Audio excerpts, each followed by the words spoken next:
আল্লাহ রাব্বুল আলামিন বলেন, হাবিব রে আপনি কাঁদেন কেন? আজকে তো আপনার কাঁদার দিন না। আমি আপনাকে মাকামে মাহমুদ দান করেছি, আমি আপনাকে কাউসার দান করেছি। আপনার আজকে সম্মানের দিন, মর্যাদার দিন, কাঁদেন কেন? আল্লাহর হাবিব বলবেন, রব্বুল আলামিন মাকামে মাহমুদ পেয়েছি, কাউসার পেয়েছি, কান্দি এই জন্য আমি দেখতে পাচ্ছি আবার সামনে দিয়া ফেরেশতারা আমার উম্মতগুলি জাহান্নামের দিকে নিয়ে যায়। আল্লাহ রাব্বুল আলামিন বলবেন, ওগো আমার হাবিব, আমি আপনাকে ক্ষমতা দিলাম, আপনার জান্নাতি উম্মতগুলি আপনি বেছে নেন। আল্লাহর হাবিব তার জান্নাতের উম্মতগুলি বাঁচতে থাকবেন। হযরত আয়েশা বলেন, ইয়া রাসূলুল্লাহ, কিয়ামতের ময়দানে লক্ষ কোটি কোটি মানুষের ভিতরে আপনার জান্নাতি উম্মত আপনি চিনবেন কি করে? হুজুর বলেন, আয়েশা, কোন একটি ঘোড়ার কপাল যদি থাকে সাদা, এই সাদা কপালওয়ালা ঘোড়াটা যদি অসংখ্য ঘোড়ার ভিতরে যদি হারিয়ে যায়, তাহলে সাদা কপালওয়ালা ঘোড়ার মালিক তার ঘোড়াকে পাবে কিনা বলো? হযরত আয়েশা বলেন, হুজুর অনায়াসে পাবে।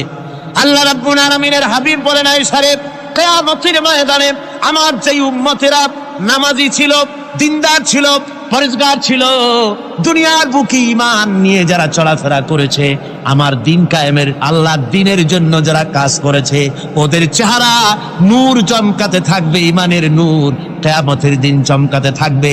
সেই ঈমানের নূর দেখে দেখে আমি আমার জান্নাতি উম্মতগুলি আমি বেছে নেব। নবীজি বলেছেন, কন্যার পিতাদেরকে গালি দিও না। অনেকে টিটকারি করে, বারবার মেয়ে হয় ছেলে একটাও হয় না, সেই জন্য টিটকারি বটকারি করে। আল্লাহ নবী বলেছেন, মেয়ের পিতাকে গালি দিও না, ঠাট্টা করো না, যেহেতু আমি মুহাম্মদ রাসূলুল্লাহ সাল্লাল্লাহু আলাইহি ওয়াসাল্লাম, আমি মেয়েদের পিতা, আমি নিজে মেয়েদের পিতা। খাও না, মেয়েদের পিতাকে গালি দিও না। রাসূলুল্লাহ বলেছেন, আকাশের নিচে জমিনের উপরে খাদিজার মতো মহিলা আর নাই। সেই হযরতে খাদিজা রাসূলের 4টি মেয়ে পেটে ধারণ করেছিলেন। সুবহানাল্লাহ। মেয়ের প্রতি রাসূলুল্লাহ যথেষ্ট মহব্বত করতেন, মেয়েকে খুব ভালোবাসতেন হুজুর সাল্লাল্লাহু আলাইহি ওয়াসাল্লাম। হুজুরের কলিজার টুকরা ছিলেন মা ফাতিমা রাদিয়াল্লাহু তাআলা আনহা। হুজুর যখন কোথাও যেতেন, সকলের শেষে দেখা করতেন ফাতেমার সঙ্গে, আর বিদেশ থেকে সফর করে এসে সকলের আগে দেখা করতেন ফাতেমার সঙ্গে। সুবহানাল্লাহ। রাসূলুল্লাহ আরো বলেছেন, তোমরা যখন বাজারে যাবে বা ব্যবসা করতে যাবে বা বিদেশে যাবে, আসার সময় যে সব হাদিয়া নিয়ে আসো। আমরা যখন বাইরে যাই, বাজারে যাই, কিছু হাদিয়া আনি না? জামা, কাপড়, চকলেট ইত্যাদি আমরা আনে থাকি। রাসূলুল্লাহ বলেছেন, হাদিয়াগুলি তোমরা যারা বিদেশে যাও, বাজারে যাও, হাদিয়া আনবে, আর এনে ঘরের মধ্যে ঢুকে তা শুরু করবে মেয়েকে দিয়ে। প্রথমে দেবে মেয়েকে। সুবহানাল্লাহ। মেয়ের মর্যাদা ইসলামে সব চাইতে বেশি। কোন যুগে? যে যুগে মেয়ে হলে পরেই মাটির নিচে ঘেরে রাখতো, আছাড় মেরে মেরে ফেলে দিত। বেআইয়ি যামবিন কুতিলাত, কোন অপরাধে তাদেরকে হত্যা করা হলো, আল্লাহ পাক কোরআনে কারীমের মধ্যে বলেছেন। তাদের অপরাধ আর কিছু না, তারা নারী, এই জন্য তাদেরকে মেরে ফেলা হতো। রাসূলুল্লাহ তাদের ইজ্জত দিলেন। সুবহানাল্লাহ বিহামদিহি। রাসূলুল্লাহ সম্মান দিলেন, ইজ্জত দিলেন তাদেরকে। কন্যা হিসাবে নারীর এই মর্যাদা। ফাতেমাকে রাসূল এত ভালোবাসতেন, ইন্তেকালের সময় হযরত ফাতেমা কাঁদতে কাঁদতে বেহুশ হয়ে যাওয়ার উপক্রম হয়ে গেছে। রাসূলুল্লাহ হযরত ফাতেমাকে ইশারা দিলেন। হযরত ফাতেমা তার কান নিয়ে রাসূলুল্লাহর মুখের কাছে লাগাই দিলেন। আল্লাহর নবী কি যেন বললেন কানে কানে, হযরত ফাতেমার কান্না বন্ধ হয়ে গেল। হযরত আয়েশা বলেন, মা, রাসূলুল্লাহ তোমার কানে কানে কি বললো আর তোমার কান্না বন্ধ হয়ে গেল? হযরত ফাতেমা বলেন, ইয়া আম্মা জান, আমার আব্বা আমার কানে কানে বললো, মা ফাতেমা তুই কাঁদিস না, তোর কান্না আমার বরদাস্ত হয় না, তোমাকে কাঁদতে হবে না। আমি তোমাকে সুসংবাদ দিয়ে যেতেছি, আমি মরে যাওয়ার পর সর্বপ্রথম তোমার সাথে আমার দেখা হবে। রাসূলুল্লাহর এই ভবিষ্যৎবাণী হযরত ফাতেমা বুঝতে পেরেছেন যে হুজুরের ইন্তেকালের পরে আমার বেশি দেরি হবে না, আমিও তাড়াতাড়ি হুজুরের সাথে শামিল হতে পারবো। হুজুরের ইন্তেকালের 6 মাস পরেই হযরত ফাতেমা রাদিয়াল্লাহু তাআলা আনহা ইন্তেকাল করেছেন। কন্যা হিসাবে নারীর মর্যাদা ইসলাম অনেক অনেক গুণে বাড়িয়ে দিয়েছে। এই কন্যা শিশু, কৈশোর, যৌবন পেরিয়ে যখন যৌবনে তার বিয়ে হয়ে যায়, আল্লাহ রাব্বুল আলামিন তখন বলেন, ওয়া মিন আয়াতিহি আন খালাকা লাকুম মিন আনফুসিকুম আজওয়াজান লিতাসকুনু ইলাইহা ওয়া জাআলা বাইনাকুম মাওয়াদ্দাতান ওয়া রাহমা। আল্লাহ পাক বলেন, আমার নিদর্শনের ভিতরে এটাও একটি নিদর্শন যে আমি তোমাদের থেকে তোমাদের জোড়া তৈরি করেছি, তোমাদের স্ত্রীদেরকে তৈরি করেছি, তোমাদের সাথে তোমাদের স্ত্রীর ভালোবাসা সৃষ্টি করেছি, মহব্বত সৃষ্টি করেছি। এই মহব্বত আমি আল্লাহ তৈরি করেছি। আর যখন বুড়ো হয়ে যায় মানুষ, স্বামী স্ত্রী যখন বুড়ার বুড়ি হয়, তখন আর ভালোবাসা থাকে না, তখন ওই ভালোবাসা সহৃদয়তার করুণায় আমি আল্লাহ পরিণত করে দেই। বুড়ার জন্য তখন বুড়ি ছাড়া আর উপায় নাই, বুড়িরও আর বুড়া ছাড়া উপায় নাই। তখন ভালোবাসা কোনো বিশেষ কোনো অক্ষ নিয়ে ভালোবাসা নয়, তখন একের উপরে অন্য একদম নির্ভরশীল হয়ে পড়ে। আল্লাহ পাক বলেন, এই অবস্থা আমি আল্লাহ সৃষ্টি করে দেই। সুবহানাল্লাহ ওয়া বিহামদিহি। স্ত্রীকে রাসূলুল্লাহ কত ভালোবাসতেন। আল্লাহর নবী বলেছেন, আমার কাছে তিনটা জিনিস প্রিয়, একটা হচ্ছে সুগন্ধি, একটা হচ্ছে নামাজ, আর একটা হচ্ছে স্ত্রী। সুবহানাল্লাহ। স্ত্রী আমার কাছে প্রিয়। হুজুর বলেছেন, তোমাদের মধ্যে সেই ব্যক্তি উত্তম যে ব্যক্তি তার স্ত্রীর কাছে উত্তম। আমি আমার স্ত্রীদের কাছে উত্তম ব্যক্তি। সুবহানাল্লাহ। রাসূলুল্লাহ স্ত্রীকে কত ভালোবাসতেন। বিশ্বনবী রাজনৈতিক কর্মকাণ্ড চালাচ্ছেন, যুদ্ধের দামামা বাজতেছে, চতুর্দিকে কত অশান্তি, সবকিছু চলছে, স্ত্রীর হক আদায় করতে ভুলে যাননি। রাতের বেলায় হযরত আয়েশার বয়স কম, তাকে নিয়ে রাসূলুল্লাহ একটু সুযোগ পেয়েছেন, বলছেন, আয়েশা সব তো ঘুমিয়ে, চলো আমরা একটু দৌড়াই। ওই যে দূরে একটা জিনিস দেখা যায়, দৌড় দাও, দেখি কি আগে যায়। দুজনে দৌড় প্রতিযোগিতা করলেন। দৌড় প্রতিযোগিতায় হযরত আয়েশা ফার্স্ট হলেন, হুজুর পিছনে পড়ে গেলেন। হযরত আয়েশা খুব আনন্দ করলেন যে আপনি কিন্তু আমার সাথে দৌড়ে পারলেন। পরবর্তী কিছু কাল যাওয়ার পর হযরত আয়েশা বলেন, হুজুর আজকে আবার বললেন যে চলো আয়েশা একটু দৌড়াই। হযরত আয়েশা বলছেন যে সেদিনের তুলনায় আমার শরীর একটু, আমি মুটিয়ে গেছি, শরীরটি স্থূল হয়েছে। আমি আজকে দৌড়ালাম কিন্তু পারলাম না, রাসূল আগে চলে গেলেন। আমি হাঁপাতে হাঁপাতে যখন হুজুরের কাছে চলে গেছি, হুজুর তখন মুস্কি হেসে আমাকে বললেন, আয়েশা ওই সেই দিনের জবাব আজকে দিয়ে দিলাম। সুবহানাল্লাহ বিহামদিহি, সুবহানাল্লাহ বিহামদিহি। বিশ্ব নবী কত বড় আদর্শ বিশ্ব মানবতার জন্য। তিনি বলেছেন, আরাফাতের ময়দানে রাসূলুল্লাহ বলেছেন, তোমরা যেমন পড়বে তোমার স্ত্রীদেরকে তেমন পড়াবে, তোমরা যেমন খাবে তোমার স্ত্রীদেরকে তেমন খাওয়াবে। স্ট্যান্ডার্ড মেনটেন করবে। তুমি ভালো দামের কাপড় পরবে, স্ত্রীকে খারাপ দিবে তা নয়।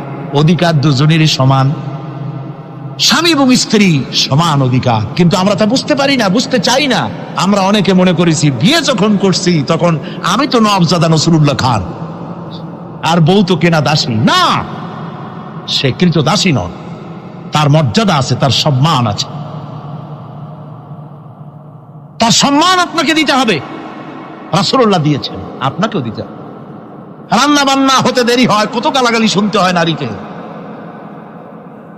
আল্লাহর নবীর স্ত্রী হযরত আয়েশা বলেছেন, আল্লাহর নবী কাজ করে, মানুষের সঙ্গে কথা বলে, রাষ্ট্রীয় দায়িত্ব পালন করে ঘরের ভিতরে সে যখন দেখেছেন রান্না হতে দেরি আছে, রাসূলুল্লাহ বিরক্ত হন নাই, ভুরু কুঞ্চিত করেন নাই, চোখ মোটা করেন নাই, আমাকে কোনো কথা শোনান নাই, বরং আমার কাছে বসে রান্নায় আমাকে সহযোগিতা করেছেন। সুবহানাল্লাহ বিহামদিহি। এই হলো আল্লাহর রাসূল, এই হলো বিশ্ব নবী। স্ত্রীর সঙ্গে কি মহব্বত! সুবহানাল্লাহ বিহামদিহি। হুজুর মহব্বত করতেন স্ত্রীদেরকে। রাসূলুল্লাহর ঘরে দৌলত ছিল না, কিন্তু মহব্বত দিয়ে ভরা ছিল ঘরটা। হুজুরের ঘরে ফ্রিজ নাই, এসি নাই, হুজুরের ঘরে কার্পেট নাই, হুজুরের ঘরের মধ্যে জাজিম নাই, তোশক নাই, বড় বড় কম্বল নাই, আরামের কোনো জিনিস নাই, মডার্ন ইকুইপমেন্টস কিচ্ছু নাই, দৌলত নাই, কিন্তু মহব্বত দিয়ে ঘরটা ভরা। হযরত আয়েশা বলেছেন, আমি পানি পান করে গ্লাস রেখে দিতাম, আল্লাহর নবী তখন গ্লাসের সেই জায়গায় ঠোঁট লাগাতেন যেখানে আমি ঠোঁট লাগাইয়া পানি পান করেছি। আমি গোশত চিবোতাম, রাসূলুল্লাহ আমার হাত থেকে গোশত টুকরা নিয়া সেই জায়গায় চিবোতেন যেখানে আমি চিবোয়েছি। সুবহানাল্লাহ। আমার ভাইরা, রাসূল তার স্ত্রীদেরকে মহব্বত করতেন, স্ত্রীরাও রাসূলকে মহব্বত করতেন দারুণ ভাবে। একবার হযরত আয়েশা সিদ্দিকা রাদিয়াল্লাহু তাআলা আনহা হুজুরকে গোসল করাতেছিলেন, মাথার উপরে পানি ঢালতেছেন। হুজুর একটা চৌকির উপরে বা একটা তক্তার উপরে বসে আছেন। গোসলের পানির ভিতরে রাসূলুল্লাহ দেখতে পেলেন রক্তের মতো কি যেন প্রবাহিত হয়ে যাচ্ছে। হুজুর জিজ্ঞেস করেন, আয়েশারে, পানির ভিতরে রক্তের মতো কি দেখা যায়? হযরত আয়েশা বলেন, হুজুর আপনি যখন বসেছিলেন অসতর্ক মুহূর্তে তক্তার নিচে আমার একটা আঙ্গুল পড়েছিল, পায়ের আঙ্গুলটা ফেটে বোধহয় রক্ত বেরোতেছে। রাসূলুল্লাহ তাড়াতাড়ি করে উঠলেন আর ওই আঙ্গুলকে ব্যান্ডেজ করে দিলেন। রাসূলুল্লাহ বললেন, আয়েশা রে, আঙ্গুল ফেটে গেছে, একটু আহাহু পর্যন্ত করলে না, এতক্ষণ তুমি কষ্ট করলে কেন? হযরত আয়েশা বলেন, ইয়া রাসূলুল্লাহ, ওটা তো একটা পায়ের আঙ্গুল। আয়েশার কলিজাটা ফেটে যদি রক্ত বেরোতো রাসূলুল্লাহকে উঠতে বলতে আমি পারতাম না। কি মহব্বত রাসূলের সাথে। হযরত আয়েশা বলেন, হুজুর সাল্লাল্লাহু আলাইহি ওয়াসাল্লাম স্ত্রীদেরকে এত ভালোবাসতেন, আমাদের ঘরে গোশত টোস্ত তেমন রান্না বান্না খুব কম হতো। গোশত রান্না হবে কি, মাসের পর মাস চলে গেছে রাসূলের বাড়িতে, হুজুর স্ত্রীরা বলেছেন আমাদের ঘরে চুলে আগুন জ্বলে নাই, একটু শুকনা রুটি, একটু শুকনা খেজুর আর একটু পানি খেয়ে আমাদের জীবন চলেছে, এরকমের অবস্থা হয়েছে। তারপরে এই অবস্থা চলেছে, এর মধ্যে যদি কখনো একটু গোশত আসছে, হুজুর যখন ছাগল ইত্যাদি ছাগল দুম্বা জবাও করেছেন, এই দুম্বার গোশত নিয়ে, ছাগলের গোশত নিয়ে রাসূলুল্লাহ নিজে বেরোতেন। হযরত খাদিজার বান্ধবী কোথায় আছে খুঁজে ওই বান্ধবীর কাছে গোশত পৌঁছে দিয়ে আসতে। হযরত আয়েশা বলেন, একদিন আমার ঘুম ভেঙে গেল, দেখি হুজুর আমার কাছে নাই, গেলেন কোথায়?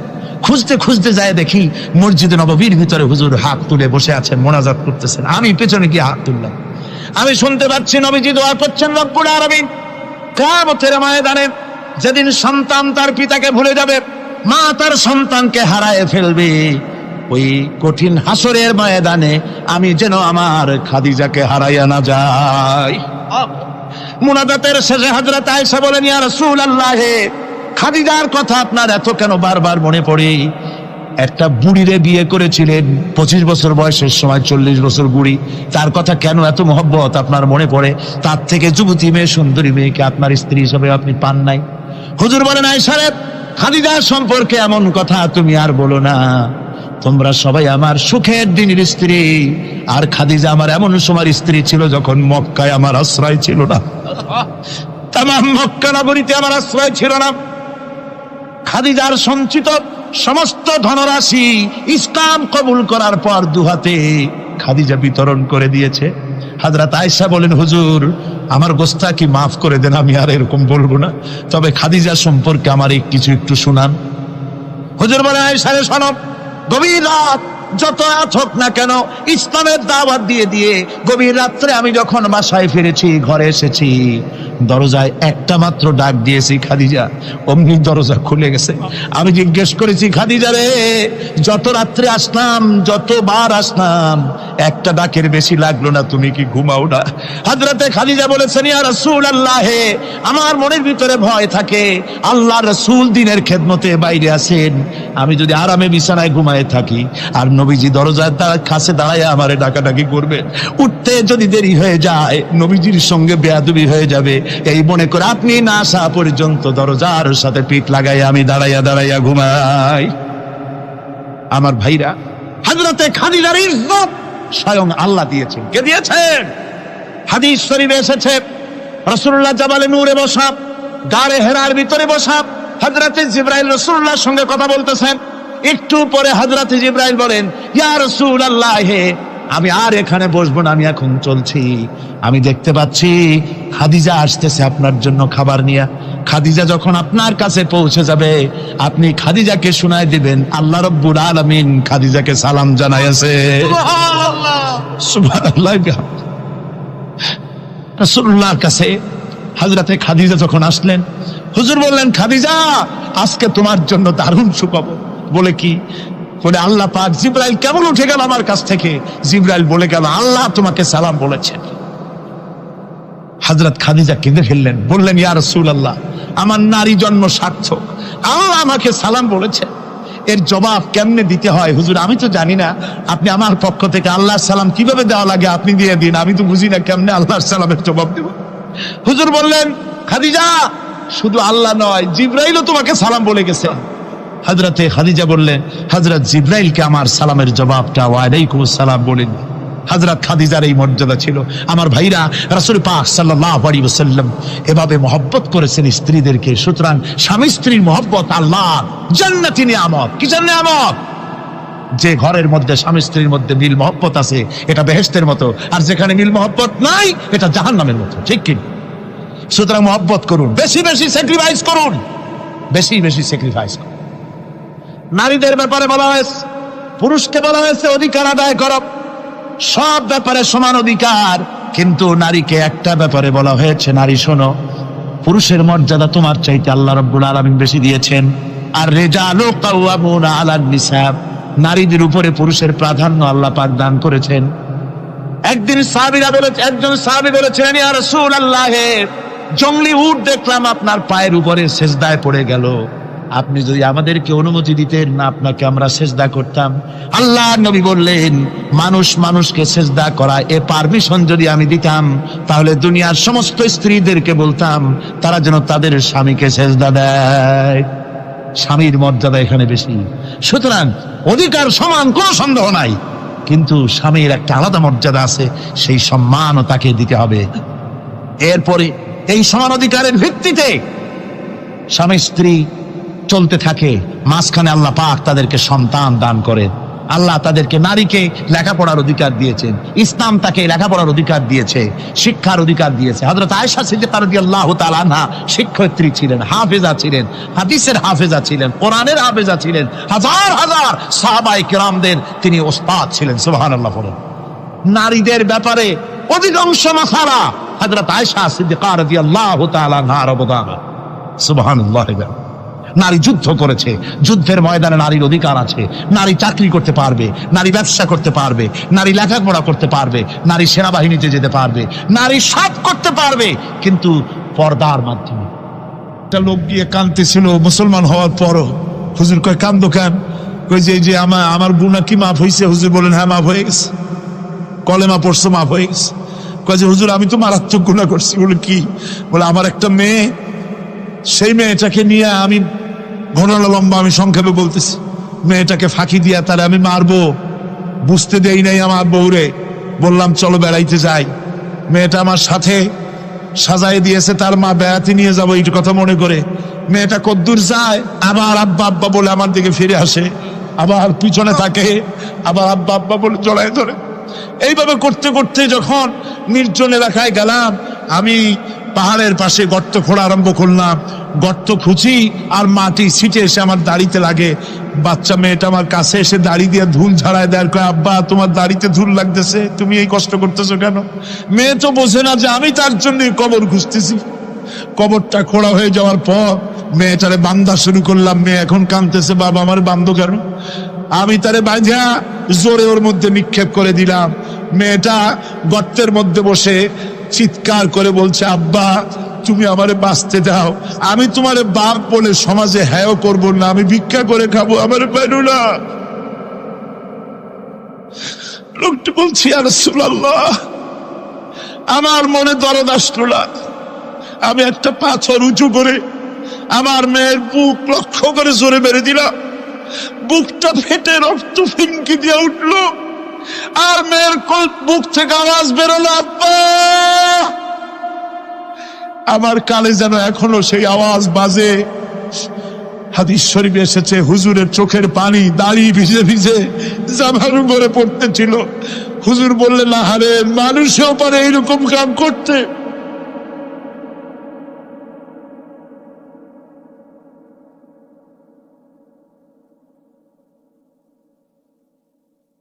পৃথিবীতে নারীর যখন কোনো সম্মান ছিল না, মর্যাদা ছিল না, সেই সময় আমার রাসূল, আমার বিশ্বনবী নারীদেরকে সম্মানের হাত ধরে গর্তের ভিতর থেকে উঠাইয়া রানীর সিংহাসনে বসায় দিলেন। সুবহানাল্লাহ। মায়ের মর্যাদা দিয়ে দিলেন। সুবহানাল্লাহ। নারীরা আমাদের মায়ের জাত, নারীরা আমার কিয়ের জাত? মায়ের জাত। আমার মা বোনেরা, তোমাদের সম্মান কত তোমরা জানো না। আমরা পুরুষ, আমাদের পায়ের তলে জুতা, আর তোমরা আমাদের মায়ের জাত, তোমরা নারী, তোমাদের পায়ের তলে আল্লাহর জান্নাত, আল্লাহর ব্যস্ততা তোমাদের পায়ের তলে। এই সম্মান আল্লাহ তোমাদের দিয়েছে, নবী দিয়েছেন। সুবহানাল্লাহ। কর ভাইরা আমার, অধিকার ইসলাম দিয়েছে। বিবাহ যখন হয়, এই বিবাহের সময় এজেন্ট আনতে হয়। আর বিবাহ হচ্ছে বিবাহ বৈঠক, এজেন্ট আনার জন্য ওই যে কি জানি কয় ম্যারেজ রেজিস্ট্রার বা মূল বিষয়ে কার অনুমতি আগে নেয়? বলেন কার অনুমতি? তাহলে অধিকার ইসলাম পুরুষে দিল না মেয়ে লোকে দিল? আজ মেয়ে লোকের কাছে যাও, মেয়েটাকে জিজ্ঞেস করো সেই বিবাহে রাজি আছে কিনা। সুবহানাল্লাহ পড়ে, এই বিবাহে রাজি আছে কিনা জিজ্ঞেস করে, তার অধিকারই বেশি। এরপরে এই বিবাহে করার ব্যাপারে কত বৈষম্য। আজ বিবাহ করতে গেলে যৌতুকের প্রথা এসেছে। রাসূলুল্লাহ যৌতুক দিয়েছিলেন, ওটা যৌতুক না, ওটা উপহার, ওটা হাদিয়া। রাসূলুল্লাহ তোহফা দিয়েছিলেন হুজুরের জামাই। সুবহানাল্লাহ, কি জামাই! এক জামাই তো জিন্নুর আইন, যাকে ফেরেশতারা পর্যন্ত লজ্জা করতো যারে দেখে, হযরত উসমান রাদিয়াল্লাহু তাআলা আনহু। আর একজন হযরত আলী কাররামাল্লাহু ওয়াজহাহু। হযরত আলী, যার সম্পর্কে রাসূল পাক সাল্লাল্লাহু আলাইহি ওয়াসাল্লাম যাকে কত সম্মান দিয়েছেন, কত মর্যাদা দিয়েছেন, এই হলো হযরত আলী হুজুরের জামাই। আনা মাদিনাতুল ইলম ওয়া আলিউম বাবুহা, আমি হলাম জ্ঞানের রাজ্য, আর আলী হলো সেই রাজ্যে প্রবেশের দরজা। সুবহানাল্লাহ। ভাইরা, এই হলো জামাই। আর মেয়ে খাতুনে জান্নাত, বিনতে রাসূল, বেহেশতের সমস্ত রমণীদের সরদারিনী মা ফাতিমাতুজ জাহরা রাদিয়াল্লাহু তাআলা আনহা। কি উপহার দিলেন বিয়েতে রাসূল! এই মেয়ে আর এই জামাই, উপহার হলো খেজুরের ছোবড়ার একটা তোশক, পানি উঠাবার জন্য একটা মশক, আর আটা পেশা একটা জাতা। এই হলো নবীর মেয়ে আর জামাইয়ের জন্য উপহার। রাসূলের প্রতি কি ভালোবাসা দেখেছেন! হযরত উম্মে হাবিবা রাদিয়াল্লাহু তাআলা আনহা, আমাদের মা আবু সুফিয়ান রাদিয়াল্লাহু তাআলা আনহু, তার মেয়ে। তার কাছে আবু সুফিয়ান তখনও কাফের, সেই কুফরি হালতে মেয়ের ঘরে গিয়েছেন। যাওয়ার পরে হযরত উম্মে হাবিবা বাপ যখন বসতে গিয়েছেন, তখন উম্মে হাবিবা বলছেন যে আব্বা একটু দাঁড়ান। এই অবস্থায় দাঁড়াতে বলে বিছানাটা উল্টায়া দিয়া তারপরে বললেন যে বসেন। বাপ মনে খুব দুঃখ পেলেন। আবু সুফিয়ান বললেন, মা উম্মে হাবিবা, আমি তোমার পিতা, ভালো একটা বিছানা থাকলে তাই বিছায় দেওয়া উচিত ছিল, আর তুমি বিছানাটা উঠাইয়া তারপরে আমার খালি জায়গায় বসতে বললা, আমি তোমার ব্যবহারে আহত হলাম। হযরত উম্মে হাবিবা বলেন, আব্বা জান, নিশ্চয়ই আপনি আমার আব্বা, শ্রদ্ধেয় পিতা, কোনো সন্দেহ এতে নাই, কিন্তু আপনি একজন কাফের। আল্লাহ রাসূল যে বিছানায় বসেন, সেই বিছানা আমি একটা কাফেরকে বসতে দিতে পারি না। সুবহানাল্লাহ বিহামদি। তিনজনের দোয়া কবুল হবে আল্লাহর দরবারে। তার মধ্যে একজন হলেন মাজলুম ব্যক্তি, যে ব্যক্তি অত্যাচারিত, সে ব্যক্তি মুসাফির, প্রবাসী, তার দোয়া কবুল হবে। আর মা বাপ যদি সন্তানের জন্য দোয়া করে, ওই দোয়া আল্লাহ রব্বুল আলামিনের দরবারে মঞ্জুর হয়ে যায়। আল্লাহ রব্বুল আলামিন মা বাপ সম্পর্কে বলেন, মা বাবের জন্য আমার কাছে দোয়া করবি বান্দারা, আমার কাছে দোয়া করবি। দোয়াটা আল্লাহ পাক শেখাচ্ছেন, রব্বিরহামহুমা কামা রব্বায়ানি সাগীরা। পড়েন সবাই, রব্বিরহামহুমা কামা রব্বায়ানি সাগীরা। একটু জিকির করেন, লা ইলাহা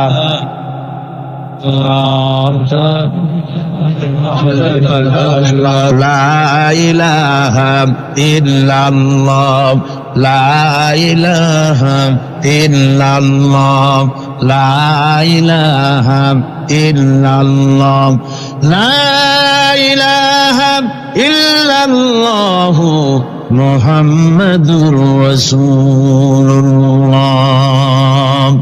আমার ভাইরা, আল্লাহ পাক শিখাচ্ছেন, বান্দা তোর মা বাপের জন্য আমার কাছে দোয়া কর। আয় আল্লাহ, রব, আয় আমার প্রভু, আমার মা বাপ যেমন ছোটবেলায় আমাকে স্নেহের কোলে লালন পালন করেছে, আয় আমার আল্লাহ তুমি আমার মা বাপকে তোমার রহমতের কোলে লালন পালন করো। আল্লাহ শিখাই দিয়েছেন। আমার ভাইরা, প্রত্যেক নামাজের পরে এই দোয়াটা ভুলে যাবেন না, ভুলে যাবেন, ভুলে যাবেন। আমার ভাইরা, আমার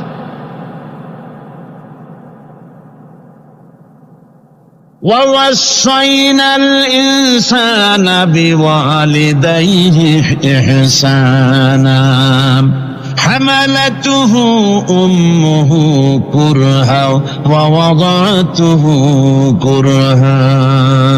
আল্লাহ পাক বলেন, আমি পৃথিবীর সমস্ত মানব মণ্ডলীকে উপদেশ দিয়েছি, মা বাপকে সম্মান করো, শ্রদ্ধা করো, তাদের উপকার করো। তার কারণ হলো তোমার মা তোমাকে গর্ভে ধারণ করেছে অত্যন্ত কষ্টের সাথে।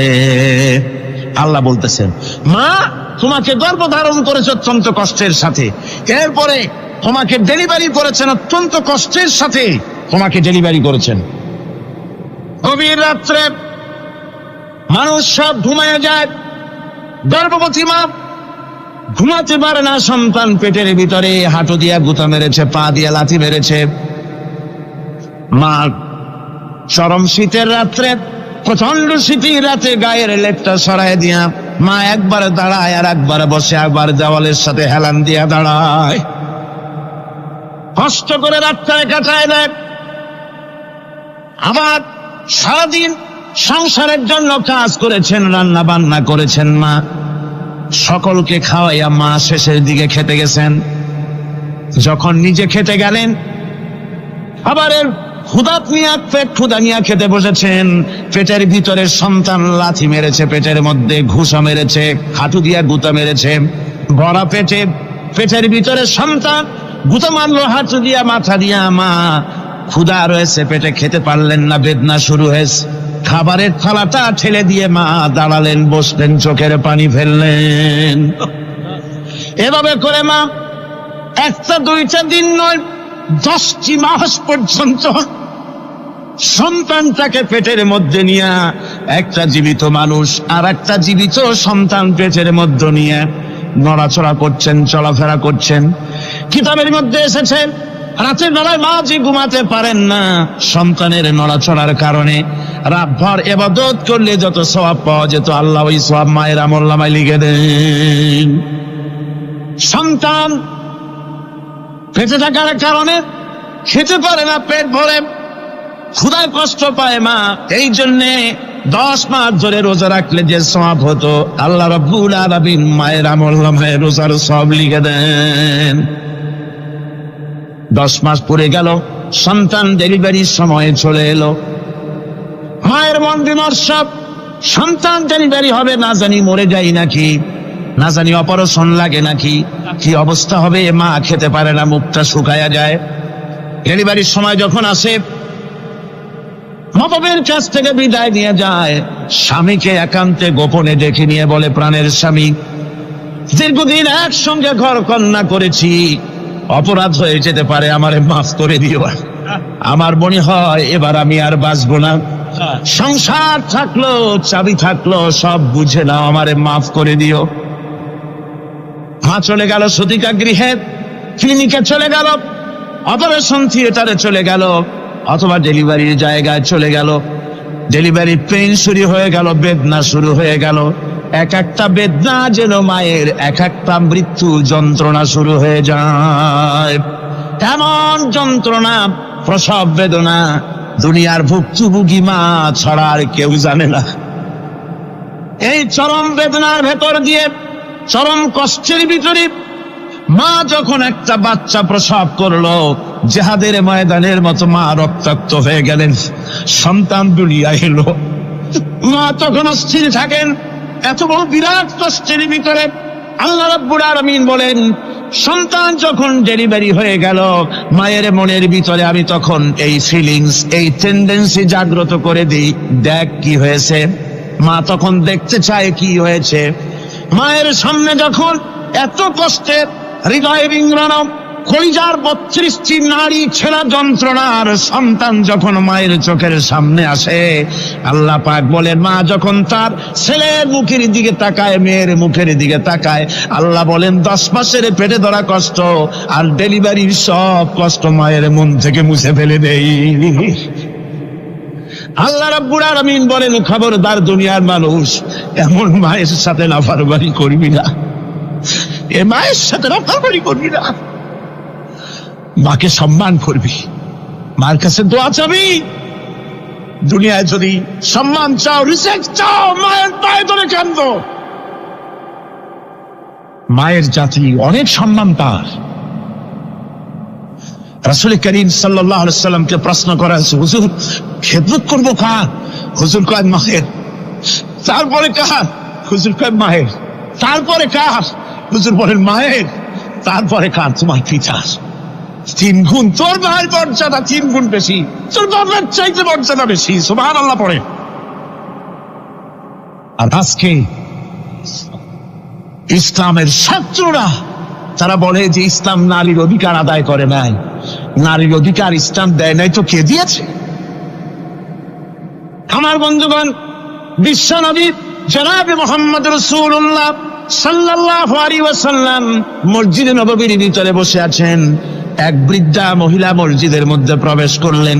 হুজুর বৃদ্ধাকে দেখে দাঁড়ায় গেলেন। বিশ্বনবী বুড়ি মেয়ে লোককে দেখে দাঁড়ায় গেলেন।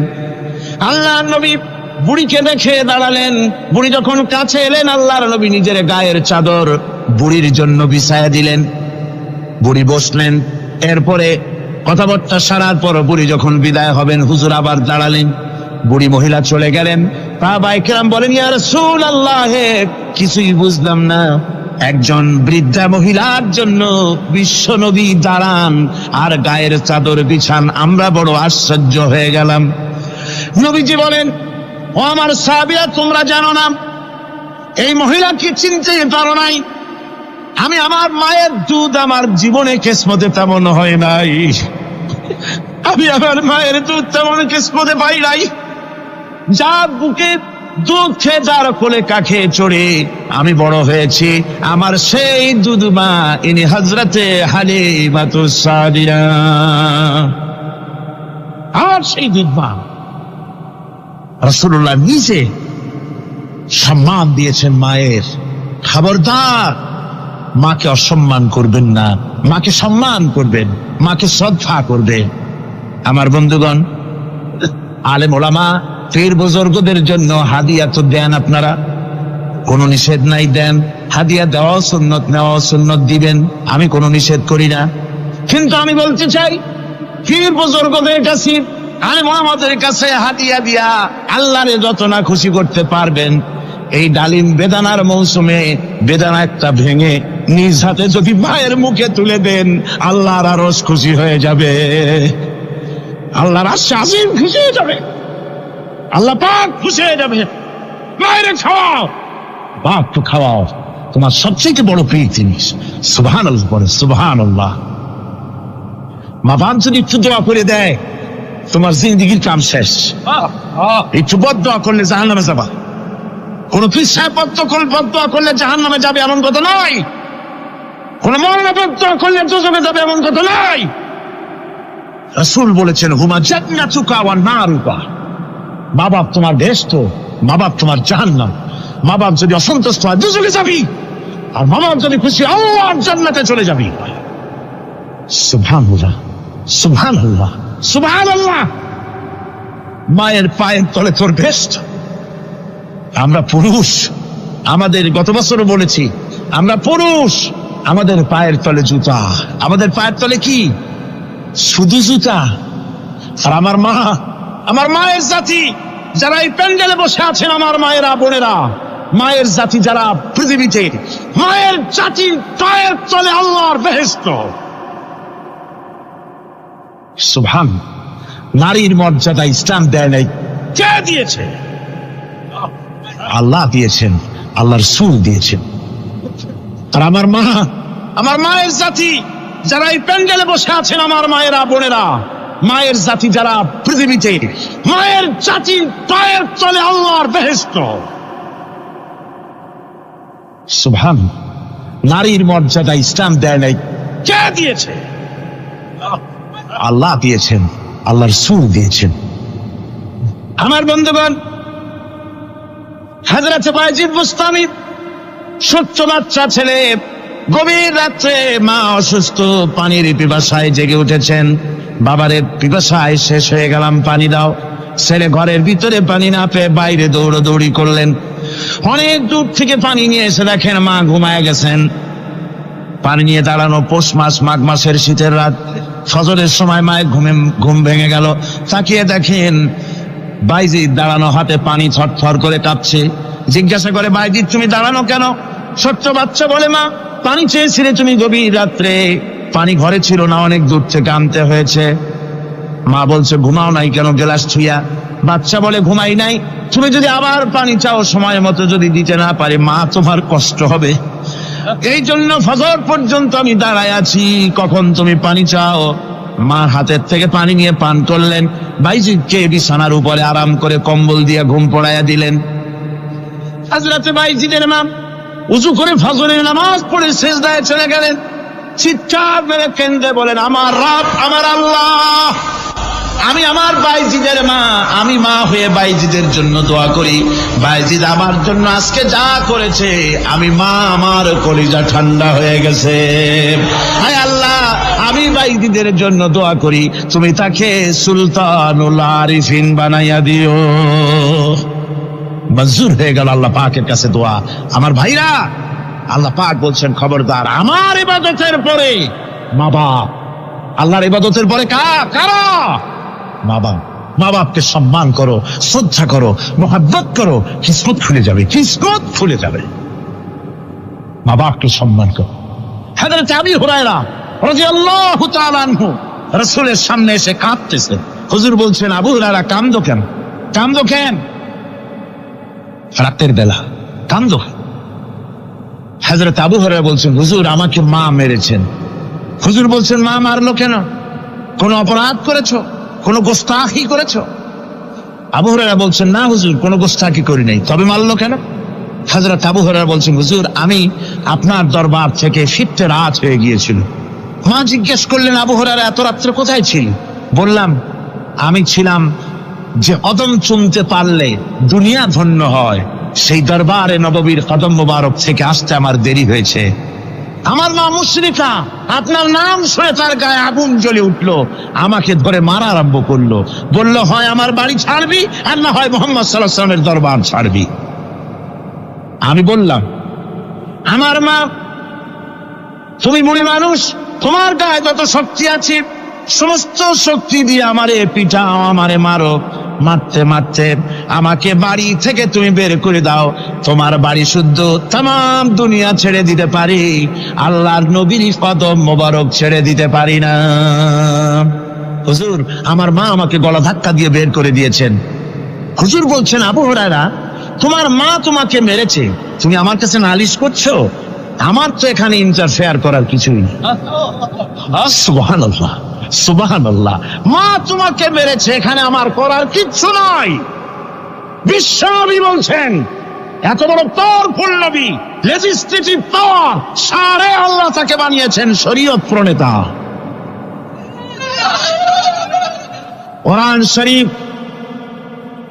কোরআন শরীফে শুধু হালাল ও হারামের, হালাল এবং হারামের, বৈধ এবং অবৈধের সীমারেখা শুধু কোরআনই ঠিক করেন, রাসূলের জন্য আল্লাহ ছেড়ে দিয়েছেন। আল্লাহ রাসূলও হারাম, হালাল এবং হারামের বৈধতা অবৈধতার সীমারেখা নির্ধারণ করেছেন। এত বড় ক্ষমতা তার, এত বড় পাওয়ারফুল বিশ্বনবী, তিনি বলছেন, মা মেরেছে, আমার করার কিছু নাই। চিন্তা করেন কত বড় কথা, এ কথার লোড কত। হযরত আবু হুরায়রা বলেন, ইয়া রাসূলুল্লাহ, মা আমাকে মেরেছেন, আমি আল্লাহর নবীর কাছে মায়ের বিরুদ্ধে নালিশ করতে আসি নাই। বললেন, কেন এসেছো? হযরত আবু হুরায়রা বলেন, হুজুর এসেছি একটা কারণে, আমি জানি আল্লাহ নবী যদি আল্লাহর দরবারে হাত উঠায়া কোনো জিনিস বলে, আল্লাহ রাব্বুল আলামিন সঙ্গে সঙ্গে মঞ্জুর করে নেন। হুজুর আমি এসেছি, মেহেরবানি করে দোয়া করুন আমার মাকে যেন আল্লাহ হেদায়েত নসিব করে দেন। আল্লাহ নবী হাত উঁচু করে বললেন, আল্লাহুম্মা হিদি উম্মা আবি হুরায়রা, আয় আল্লাহ আমি দোয়া করি আবু হুরায়রার মাকে তুমি হেদায়েত নসিব করে দাও। রাসূলুল্লাহ দোয়া করছেন আর আবু হুরায়রা সমানে দৌড়াচ্ছেন। তিনি দৌড়াচ্ছেন, পিছন থেকে কয়েকজনে আবু হুরায়রার জামা টেনে ধরেছে, দৌড়। তাদের জানা আবু হুরায়রা খুব ভদ্রলোক মানুষ, কোন ঝড় ঝামেলার মধ্যে থাকে না, রাগসাগ করে না, চিৎকার মারে না, দৌড় মারে না, এত ভদ্র শরীর, দৌড়ায় কি না জানি কোন বিপদ বুদ্ধি ঘটে গেছে। পিছন থেকে জামা টেনে ধরে বলে দৌড়াও কেন? হযরত আবু হুরায়রা জামা সাহাবীর হাত থেকে ছিনায় নিয়ে বলেন, জামা ছেড়ে দাও, আমাকে দৌড়াতে দাও, আমি দৌড়াইয়া বাড়িতে দেখতে চাই। আমি দৌড়াই আগে আমার বাড়ি পৌঁছতে পারলাম না, আমি যাওয়ার আগে আমার আল্লাহর নবীর দোয়া আমার বাড়ি পৌঁছে গেছে, আমি এইটা দেখতে চাই। হযরত আবু হুরায়রা বাড়িতে গিয়ে দরজা নক করলেন, ভেতর থেকে আওয়াজ এলো কে? হযরত আবু হুরায়রা বলেন, মা আমি তোমার আবু হুরায়রা ফিরে এসেছি। মা বলছেন, বাবা অপেক্ষা করো, দরজা খুলতেছি।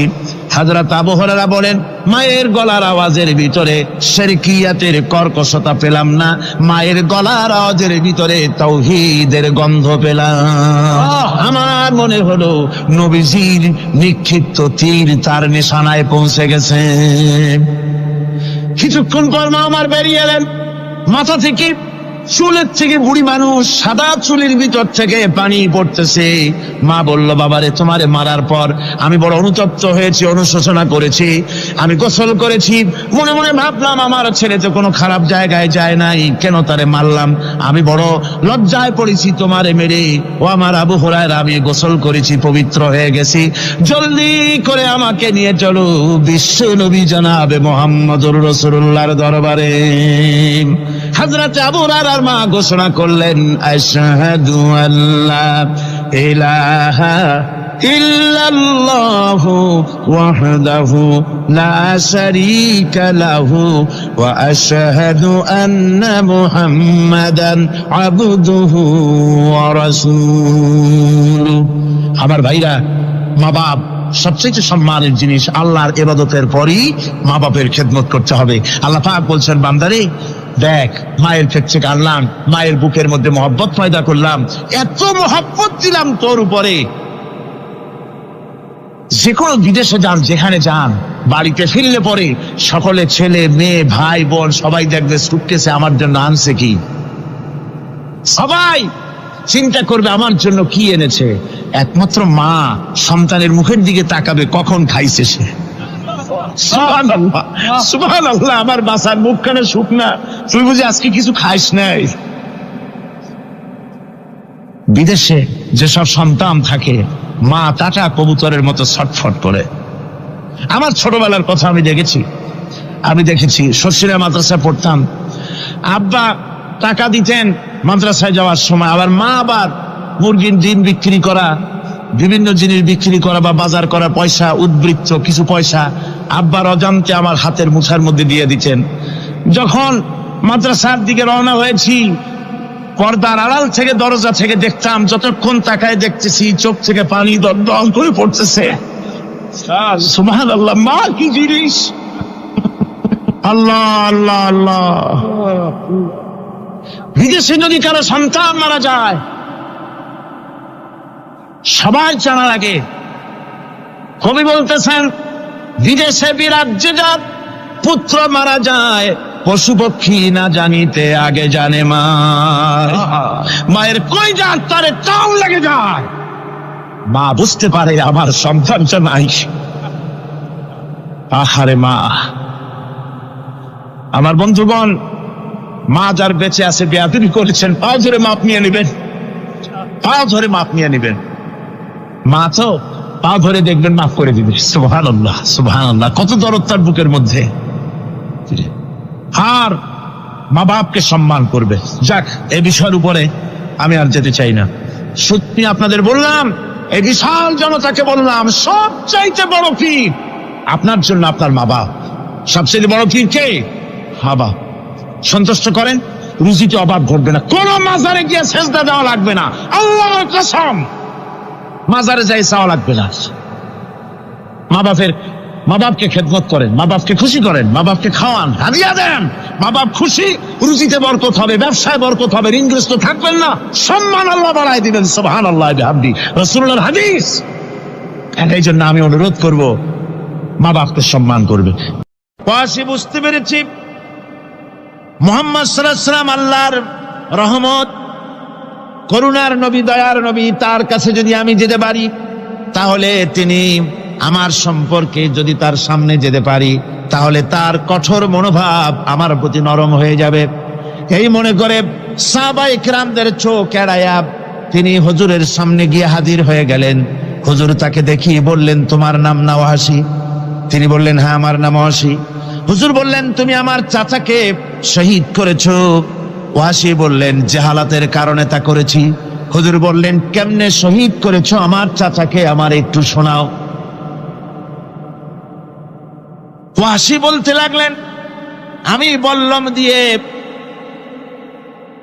হযরতে হামজার শরীরকে এফোড় ওপড় করে দিয়েছি, তারপরে তার বুককে খঞ্জর দিয়ে ফেরে বুকের ভিতর থেকে কলিজাটা বের করে নিয়ে আমি হাতে দিয়ে দিয়েছি হেন্দাই কলেজা চিবিয়ে চিবিয়ে খেস। রাসূল পাক সাল্লাল্লাহু আলাইহি ওয়াসাল্লাম, হাদিস শরীফে এসেছে, ওয়াসির বর্ণনা যখন তিনি শুনতেছিলেন রাসূলের চোখ থেকে তখন পানি পড়ে দাড়ি মোবারক ভিজে ভিজে পড়তেছিল। ঘটনা শোনার পর রাসূলুল্লাহ বললেন, ওয়াসি তুমি কি চাও? ওয়াসি বললেন, আমি ইসলাম কবুল করতে চাই। হুজুর তাকে মুসলমান বানালেন, বললেন, তুমি মুসলমান হলে কিন্তু সব সময় তুমি আমার সামনে আসবে না, তার কারণ তোমাকে দেখলে পরে আমার মনের ভিতরে আমার চাচার কথা মনে উঠে যাবে। আমি আমার আব্বাকে পাই নাই, আব্বার স্নেহ যত্ন আমার কিসমতে তেমন হয় নাই। আমার চাচা হামজা আমাকে পিতার মতো করে আমাকে স্নেহ করেছে, তোমাকে দেখলে পরে তার কথা মনে পড়বে, সুতরাং তুমি সবসময় আমার সামনে আসবে না। ওয়াসি সেদিন শপথ নিয়েছিলেন, রব্বুল আলামিন, আমি জাহালাতের কারণে যেই বল্লম দিয়ে একজন শ্রেষ্ঠ সন্তানকে আমি শহীদ করে ফেলেছিলাম, আমি বুঝতে পারি নাই, ওই বল্লমটা আমি হেফাজতে রেখে দিয়েছি। তুমি আমার এই দোয়া মঞ্জুর করো, আমি যেন এই বল্লম দিয়ে এই পৃথিবীর নিকৃষ্ট ইসলামের কোন দুশ্মনকে যেন আমি শেষ করে দিতে পারি। আল্লাহ পাক দোয়া তার মঞ্জুর করে নিলেন। মুসাইলামা কাযযাবের বিরুদ্ধে হযরত আবু বকর সিদ্দিক রাদিয়াল্লাহু তাআলা আনহু যে বাহিনী পাঠালেন, হযরত ওয়াসি সেই বাহিনীর মধ্যে ছিলেন। আর তিনি সেই বল্লমটা দিয়া, যে বল্লম দিয়ে তিনি হযরত হামজাকে শহীদ করেছিলেন, সেই বল্লমটা দিয়েই ইসলামের নিকৃষ্ট শত্রু মুসাইলামা কাযযাবকে দুনিয়া থেকে তিনি বিদায় করে দিলেন। রাসূলের যুগে একজন নবুয়তের দাবি করলো, তার নাম হচ্ছে মুসাইলামা কাযযাব। সে দাবি করলো, সে মনে করলো যে নবুয়ত হচ্ছে একটা ব্যবসা। মুহাম্মদ সাল্লাল্লাহু আলাইহি ওয়াসাল্লামের কিছু ছিল না, নবুয়তের দাবি করলো, গনিমতের মাল আসলো, টাকা পয়সা আসলো, তারপর রাজত্ব হয়ে গেল, এরকম তো কম কথা না। তা আমিও যদি নবুয়তের দাবি করি তাহলে এরকমের একটা ব্যবসা আমিও করতে পারবো। এই চিন্তা ভাবনা করে নবুয়তের দাবি করে বসলো। নবুয়তের দাবি করে সে প্রচার করে বেড়াতে লাগলো, আমি নবী। তারপর তার উম্মতেরা বলল যে, আচ্ছা আপনি তো নবী বুঝলাম, তা মুহাম্মদ সাল্লাল্লাহু আলাইহি ওয়াসাল্লামের উপরে ওহী নাজিল হয়, আপনি তো কোনো নতুন ওহী আমাদের দিতে পারলেন না, কোনো সূরাও এ পর্যন্ত আসলো না। মুসাইলামা কাযযাব বলল, দেখো কেবল না নবী হলাম, একটু সময় দাও ওহী আসা। কিছুদিন পর বলল যে সূরা একটা এসে গেছে। বলে কি? সে সূরা কাউসারের একটা প্যারোডি তৈরি করলো, বলল আমার উপরে একটা নতুন সূরা আসছে, সূরাটি হচ্ছে ইন্না আতাইনাকাল আকাক ফাসাল্লি লিরাব্বিকা ওয়াজাক ইন্না শানিয়াকা হুয়াল আবলাক। এর অর্থ হচ্ছে, আমি তোমাকে আকাক পক্ষী দান করেছি।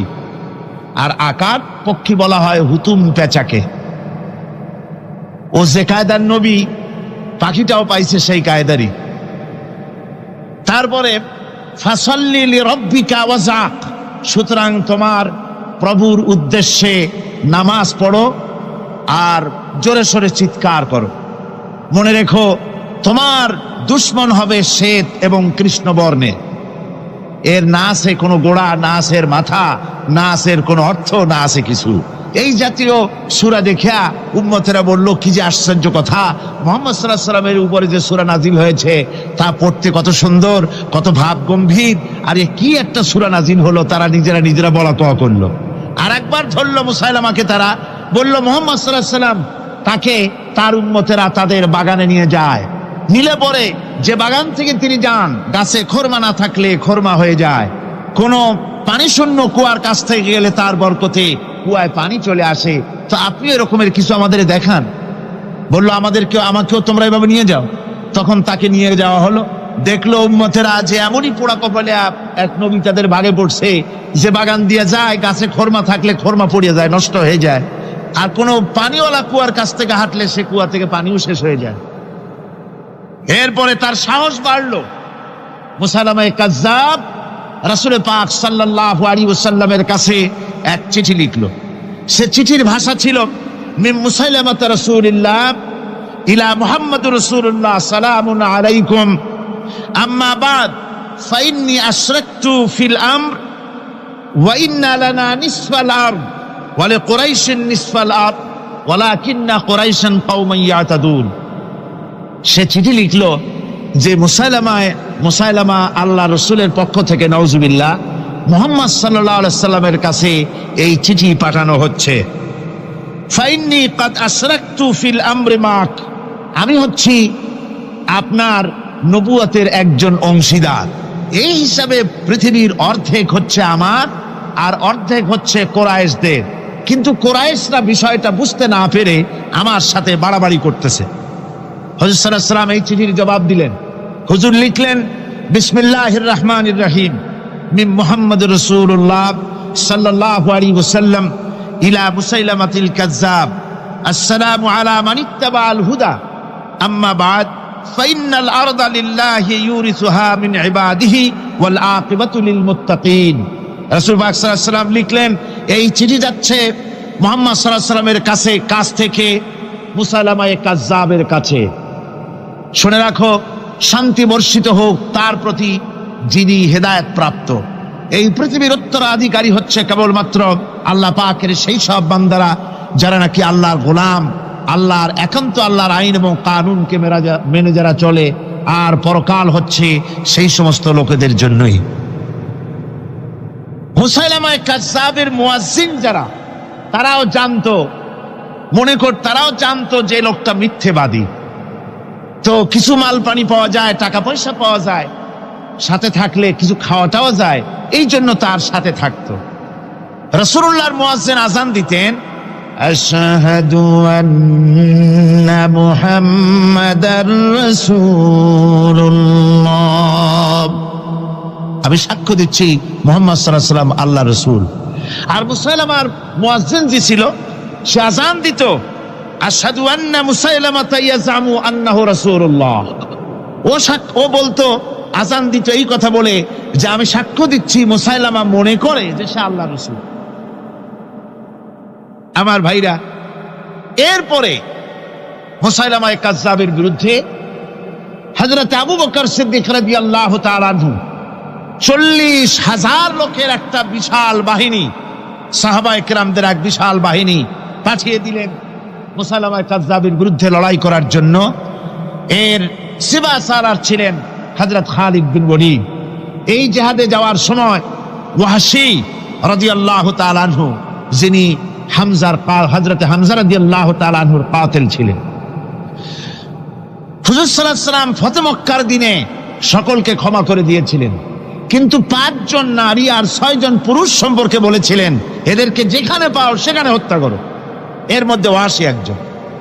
ওয়াহশী বুঝতে পেরেছি মুহাম্মদ সাল্লাল্লাহু আলাইহি ওয়াসাল্লাম আল্লাহর রহমত, করুণার নবী, দয়ার নবী, তার কাছে যদি আমি যেতে পারি তাহলে তিনি আমার সম্পর্কে, যদি তার সামনে যেতে পারি তাহলে তার কঠোর মনোভাব আমার প্রতি নরম হয়ে যাবে।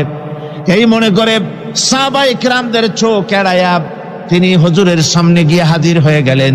হুজুর তাকে দেখিয়ে বললেন, তোমার নাম না ওয়াসি? তিনি বললেন, হ্যাঁ আমার নাম ওয়াসি। হুজুর বললেন, তুমি আমার চাচাকে শহীদ করেছো? ওয়াসি বললেন, জাহালাতের কারণে তা করেছি। হুজুর বললেন, কেমনে শহীদ করেছো আমার চাচাকে, আমার একটু শোনাও। ওয়াসি বলতে লাগলেন, আমি বল্লম দিয়ে হযরতে হামজার শরীরকে এফোড় ওপড় করে দিয়েছি, তারপরে তার বুককে খঞ্জর দিয়ে ফেরে বুকের ভিতর থেকে কলিজাটা বের করে নিয়ে আমি হাতে দিয়ে দিয়েছি হেন্দাই কলেজা চিবিয়ে চিবিয়ে খেস।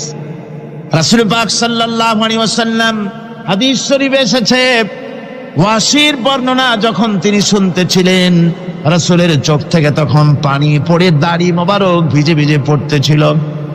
ঘটনা শোনার পর রাসূলুল্লাহ বললেন, ওয়াসি তুমি কি চাও? ওয়াসি বললেন, আমি ইসলাম কবুল করতে চাই। হুজুর তাকে মুসলমান বানালেন।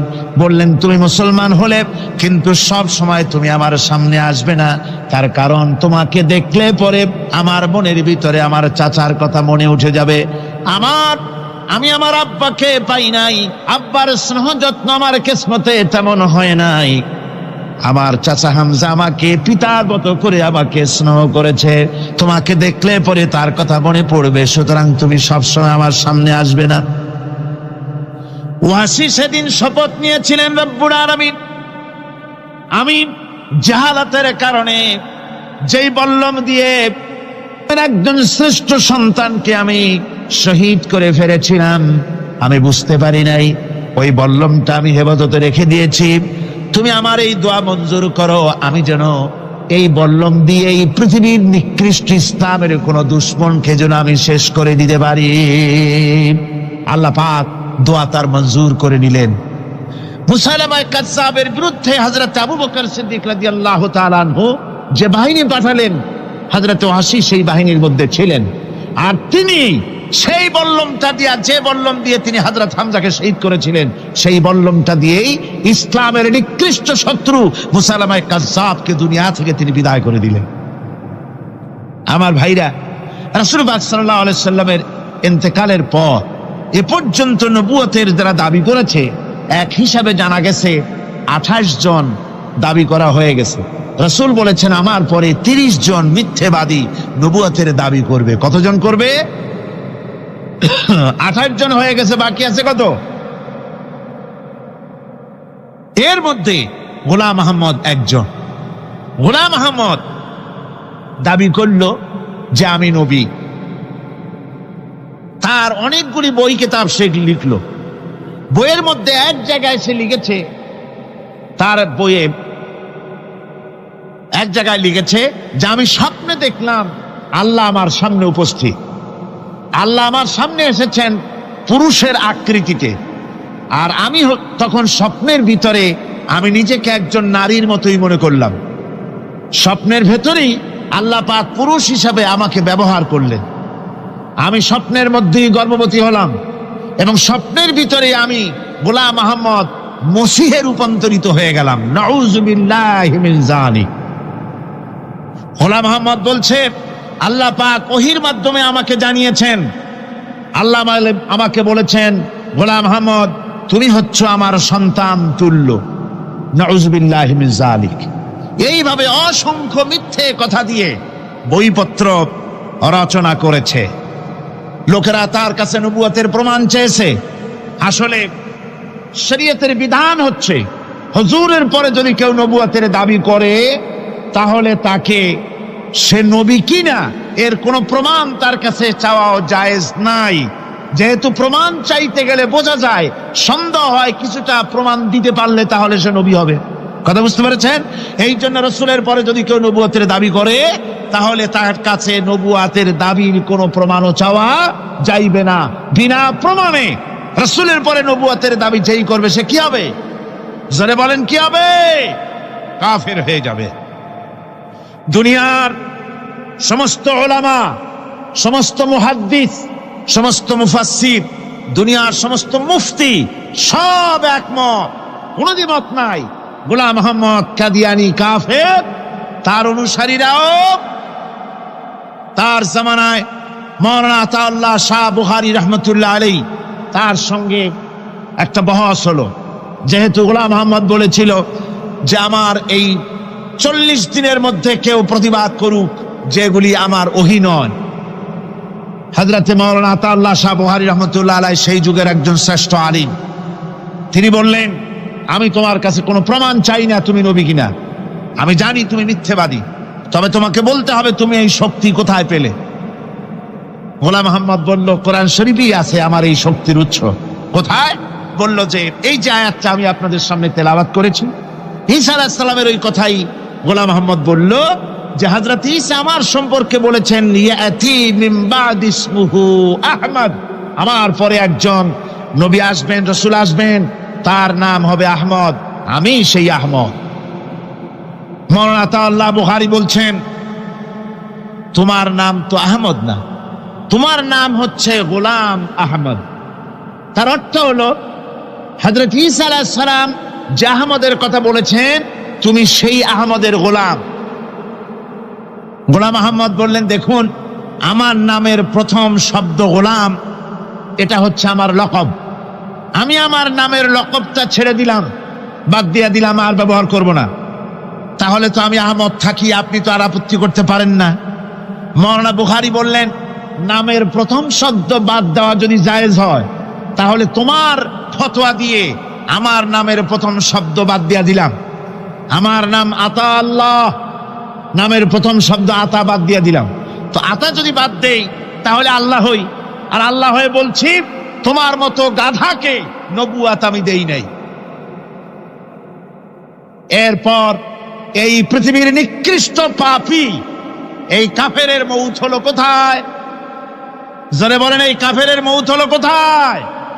পায়খানার ভেতরে মৌত হয়েছে। আমার বন্ধুগণ, সুতরাং বাংলাদেশে যত কাদিয়ানি আছে সমস্ত কাদিয়ানিরা কাফের। সমস্ত কাদিয়ানিরা কি?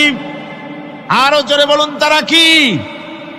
কাদিয়ানিরা মুসলমানদের গোরস্থানে, তাদের মানুষ মারা গেলে মুসলমানদের গোরস্থানে তা দাফন করে না, মুসলমানদের জানাজায় তারা কোনোদিন আসে না, মুসলমানদের কোন মসজিদে তারা নামাজ পড়তে যায় না, তারা আলাদাভাবে মসজিদ তৈরি করে মসজিদের নামে। গোলাম মোহাম্মদ কাদিয়ানির অনুসারীরা যে মসজিদ করে ওগুলি মসজিদ নয়, এগুলি মসজিদে জেরাত। এগুলি কি? মসজিদে জেরাত। এগুলি কখনোই মসজিদের সম্মান পেতে পারে না। তারা কোরআনে কারীমের ব্যাখ্যা নিজেরা করেছে, নিজেরা তৈরি করেছে, যার সাথে আহলে সুন্নাতুল জামাতের হাদিসের কোনো মিল নাই, নিজেরাই করেছে। সুতরাং এই কাদিয়ানীদেরকে সৌদি আরবিয়া সহ মধ্যপ্রাচ্যের 18টি দেশ এবং পাকিস্তান সরকারও নন মুসলিম মাইনরিটি হিসাবে ঘোষণা করেছে। বাংলাদেশ সরকারের কাছে কাদিয়ানীদেরকে অমুসলিম ঘোষণার জন্য দাবি জানানো হচ্ছে দীর্ঘদিন থেকে, কিন্তু যে সরকারি আসে কর্ণপাত করে না, কাদিয়ানীদের সাথে তাল মিলিয়ে চলতে চেষ্টা করে। আর এই তাল মিলিয়ে চলার অর্থই হলো মুনাফিকি। এই তাল মিলিয়ে চলার অর্থ কি? মুনাফিকি। বাংলাদেশের সব আলেম, সব উলামা ঐক্যবদ্ধভাবে দাবি করেছে কাদিয়ানীদেরকে অমুসলিম ঘোষণা করার জন্য, কিন্তু আজ পর্যন্ত তা করা হয়নি। আজকের মাহফিল থেকেও এই বিশাল জনসমুদ্র, আমরা কোরআনে কারীমের তাফসীরের মাহফিল থেকে দাবি জানাই সরকারের কাছে কাদিয়ানীদেরকে অমুসলিম সংখ্যালঘু হিসাবে ঘোষণা করা হোক। এ প্রস্তাবে দাবি কি আপনাদেরও? হাত উঁচু করে দেখা। রব্বানা যালামনা আনফুসানা ওয়া ইন লাম তাগফির লানা ওয়া তারহামনা লানাকুনান্না মিনাল খাসিরিন। ربنا لا تزغ قلوبنا بعد إذ هديتنا وهب لنا من لدنك رحمة إنك أنت الوهاب। আয় আল্লাহ তাআলা, হাজার হাজার মুসলমান নরনারী ঠান্ডাকে উপেক্ষা করে তোমার দ্বীনের কথা শোনার জন্য, কোরআনে কারীমের কথা শোনার জন্য এই মাঠে এসে হাজির হয়েছে। আল্লাহ তুমি দয়া করে মেহেরবানি করে আলোচনার সওয়াবটুকু হুজুরে পুরনূর সাল্লাল্লাহু আলাইহি ওয়াসাল্লামের রূহ মুবারকে পৌঁছে দাও। রব্বুল আলামিন, আমাদের মধ্য থেকে যাদের মা বাপ দুনিয়া থেকে জন্মের মতো বিদায় হয়ে গেছে, আল্লাহ কবরে যদি আযাব থাকে দয়া করে আযাব মাফ করে দাও। আল্লাহ আমাদের মা বাপের উপরে তোমার রহমত নাজিল করো। রব্বিরহামহুমা কামা রব্বায়ানি সগীরা, রব্বিরহামহুমা কামা রব্বায়ানি সগীরা। হায় আল্লাহ রাব্বুল আলামিন, এই মাহফিলে যত লোক আছি আমরা, কার কোন ব্যাধি আছে, রোগ আছে, আমরা তুমি ভালো করে জানো। আমাদের প্রত্যেকের ব্যাধিকে তুমি শিফায়ে আজলা দান করে দাও। اللهم حبب إلينا الإيمان وزينه في قلوبنا وكره إلينا الكفر والفسوق والعصيان واجعلنا من الراشدين. ربنا تقبل منا إنك أنت السميع العليم وتب علينا إنك أنت التواب الرحيم. سبحان ربك رب العزة عما يصفون وسلام على المرسلين الحمد لله رب العالمين. واجعل آخر كلمتنا عند الموت لا إله إلا الله محمد رسول الله.